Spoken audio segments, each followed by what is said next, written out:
اعوذ باللہ من الشیطان الرجیم بسم اللہ الرحمن الرحیم الحمد للہ رب العالمین الصلاۃ والسلام علی اشرف الانبیاء والمرسلین بسم اللہ الرحمن الرحیم۔ نہج البلاغہ خطبہ نمبر 29 اردو ترجمہ آپ کے ساتھ شیئر کرنے جا رہا ہوں۔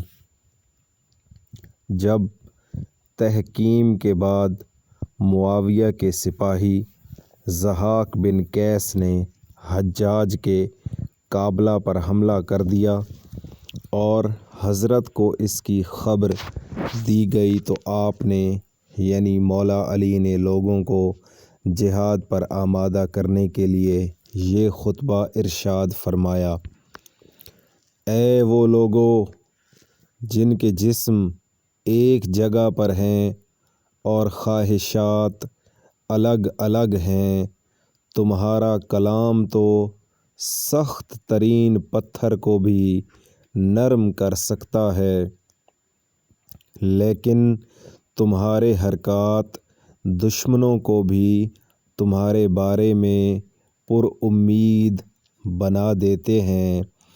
تم محفلوں میں بیٹھ کر ایسی ایسی باتیں کرتے ہو کہ خدا کی پناہ، لیکن جب جنگ کا نقشہ کرے گا اس کے دل کو کبھی سکون نہ ملے گا۔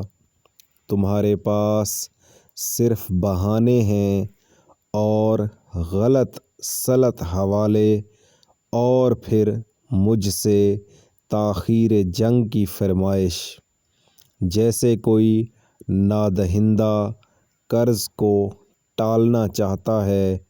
یاد رکھو ذلیل آدمی ذلت کو نہیں روک سکتا ہے اور حق محنت کے بغیر حاصل نہیں ہو سکتا ہے۔ تم جب اپنے گھر کا دفاع نہ کر سکو گے تو کس کے گھر کا دفاع کرو گے، اور جب میرے ساتھ جہاد نہ کرو گے تو کس کے ساتھ جہاد کرو گے؟ خدا کی قسم وہ فریب خوردہ ہے جو تمہارے دھوکہ میں آ جائے اور جو تمہارے سہارے کامیابی چاہے گا، اسے صرف ناکامی کا تیر ہاتھ آئے گا، اور جس نے تمہارے ذریعہ تیر پھینکا اس نے وہ تیر پھینکا جس کا پیکان ٹوٹ چکا ہے، سوفار ختم ہو چکا ہے۔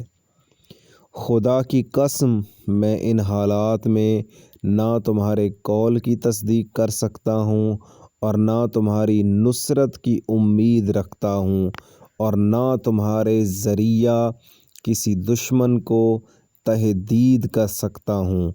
آخر تمہیں کیا ہو گیا ہے؟ تمہاری دوا کیا ہے؟ تمہارا علاج کیا ہے؟ آخر وہ لوگ بھی تو تمہارے ہی جیسے انسان ہیں۔ یہ بغیر علم کی باتیں کب تک، اور یہ بغیر تقویٰ کی غفلت تابکے، اور بغیر حق کے بلندی کی خواہش کہاں تک؟ یہ وہ خطبہ تھا جو آپ نے اہل کوفہ کی مذمت کرتے وقت فرمایا تھا۔ اللہ تعالی ہمیں نہج البلاغہ کے اردو خطبات کو پڑھنے کی توفیق عطا فرمائے۔ جزاک اللہ۔ چینل کو سبسکرائب کریں، لائک کریں، شیئر کریں اور کمنٹ باکس میں کمنٹ ضرور کریں۔ جزاک اللہ، شکریہ۔